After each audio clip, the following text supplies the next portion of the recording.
बाबर को नहीं देखा, औरंगजेब को नहीं देखा, लेकिन मैंने इस आजाद भारत में जम्मू कश्मीर में कश्यप ऋषि के वंशजों, न उनकी गिनती ज्यादा थी, न उनकी सेना थी, न उनकी पुलिस थी, लेकिन चंद लोगों ने जो जम्मू कश्मीर की सत्ता पे जो जिहादी बैठे थे, उनसे मिलकर के 1200 मंदिरों को तहस नहस कर दिया।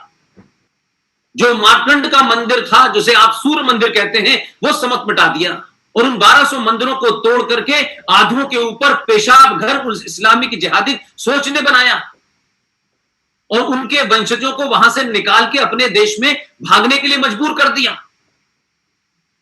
तो ये 1990 की घटना है। इस आधुनिक घटना के अंदर उसी में एक गृह मंत्री था मुसलमान, जिसकी देखरेख में यह हुआ। तो मेरी चिंता यह है कि मंदिर तो बन रहा है, भव्य बन रहा है और बड़ा बनना चाहिए, लेकिन जो हालात इस देश के हैं, जिस तरीके से इस देश में जिहाद और गजवाए हिंद, जो लोग दारुल हरब से दारुल इस्लाम बनाने के लिए दिन रात लड़ रहे हैं, उनके मिशन में कोई कमी नहीं आई है। तो ये भव्य मंदिर कभी भी बनेगा, लेकिन इसकी सुरक्षा करने के लिए समाज क्या तैयार है? क्या हम न माने कि 50 साल के बाद में जो स्थिति इस देश की है, आज कानून से आप उनको नहीं रोक पा रहे, आपकी सुप्रीम कोर्ट शाहीन बाग के सामने बौनी हो जाती है, संसद में बने कानून को लागू करने में सरकारों की एड़ी चोटी की जान लग जाती है, आपको उन जिहादियों को अपीज करना पड़ता है। जरूरी नहीं है कि यह सत्ता हमेशा रहे, और सत्ता हमेशा नहीं रहेगी तो ये जो मंदिर भव्य बन रहा है, इसकी सुरक्षा कौन करेगा? तो समाज क्या तैयार हुआ है सुरक्षा करने के लिए? आज भी जो भूमि पूजन हो रहा है, इस देश के अंदर और अंतरराष्ट्रीय आतंकी लगातार धमकी दे रहे हैं। आज आप मेजोरिटी में है, सरकार मेजोरिटी में है, पुलिस है, आर्मी है। जम्मू कश्मीर में तो हो गया, आज मालदा में मंदिर टूट रहे हैं, आजमगढ़ में मंदिर टूट रहे हैं, आप मुरादाबाद में क्या हो रहा है, मेरठ में क्या हो रहा है, संभल में क्या हो रहा है, अलीगढ़ में क्या हो रहा है। लेकिन इस सब के बावजूद भी आप उस जिहादी मानसिकता से लड़ नहीं पा रहे हैं। समाज के पुरुषार्थ से जो आक्रांता होते हैं वो डरते हैं। आप सोचिए कि इसी देश की आजाद सुप्रीम कोर्ट में 150 साल से मुकदमा चल रहा था। क्या किसी मस्जिद में, क्या किसी कोर्ट में मोहम्मद साहब कहां पैदा हुए थे इसमें मुकदमा चला? लेकिन भारत में हजारों करोड़ों लोगों के आस्था के केंद्र मर्यादा पुरुषोत्तम राम की बारे में बहुत छिचली, बहुत हल्की टिप्पणियां की गई, और आज फिर दोबारा से सब भाई भाई हैं, नहीं नहीं इनको भी आने दीजिए, उनको भी आने दीजिए। वो कोई छत्तीसगढ़ से एक फ्रॉड चल दिया है। अरे भाई, ये हजारों करोड़ों हिंदुओं सनातनियों की आस्था का केंद्र है। ये कोई राजनीतिक या किसी को सेकुलरिज्म का सिंबल नहीं है, ये मंदिर है, यह आस्था है। किसी को सेकुलरिज्म का केंद्र बनाना है तो बनाए जाकर के कहीं और। ये मंदिर कोई धर्मनिरपेक्षता के प्रतीक नहीं हो सकते, किसी राजनीतिक एजेंडा के स्वार्थों को पूर्ति करने का एजेंडा नहीं है। ये शुद्ध रूप से हमारी आस्था का केंद्र है। इसमें कोई पहलू खान आएंगे, इसमें कोई अंसारी आएगा, इसमें कोई फैसल आएंगे और उनके आने से हमारे देश में धर्मनिरपेक्षता साबित होगी।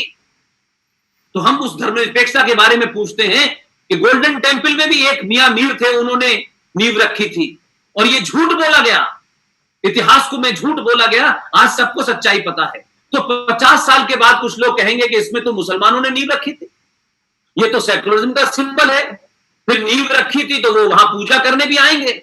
फिर ये किसी को पता नहीं होगा कि उसमें पूजा के नाम पे कोई बम धमाका भी करने आएगा। तो हम सच कब बोलेंगे? क्यों ये पूरा समाज एक किसी विचारधारा का गुलाम बन गया है? क्यों ये समाज सच बात को सच कहने से डरता है? राजनीतिक दलों की अपनी मजबूरियां होती है, राजनीति करें, लेकिन जो समाज में हिंदुत्व के लिए, राष्ट्र के लिए, सनातन के लिए काम कर रहे हैं, उनको ये बीमारी क्यों ग्रस्त हो गई है?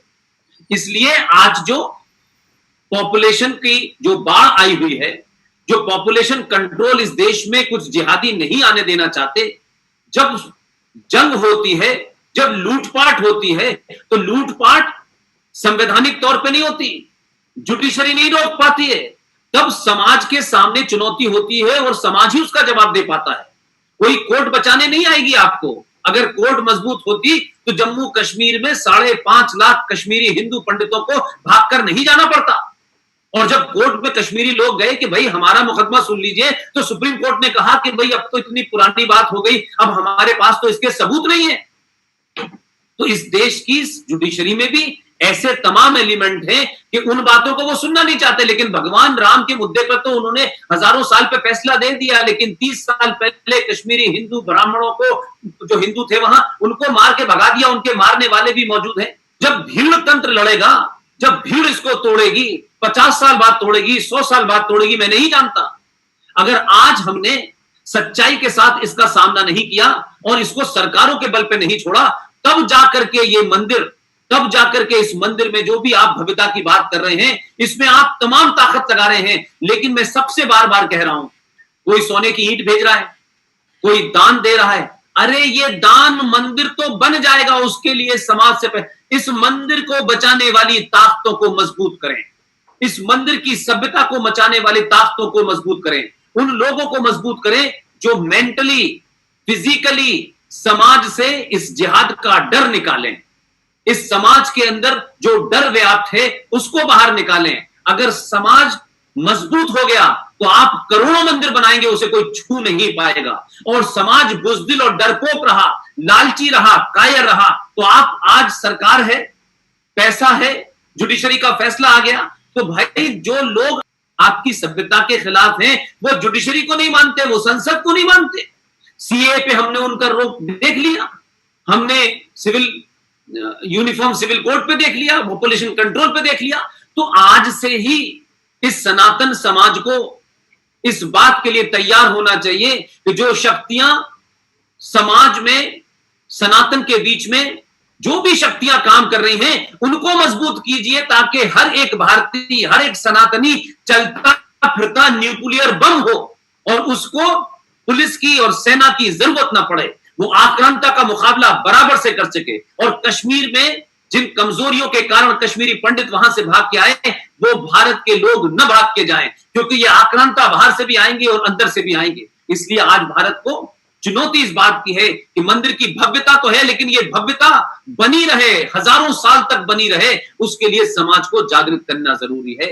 लेकिन मैं ये मानता हूं अगर हम ये करेंगे तो आज का भारत, जिस भारत की तरफ कहा जा रहा है कि भारत हजारों साल पुरानी सभ्यता की तरफ लौट रहा है, सरकारें, सत्ता और व्यवस्था कभी कुछ नहीं करती।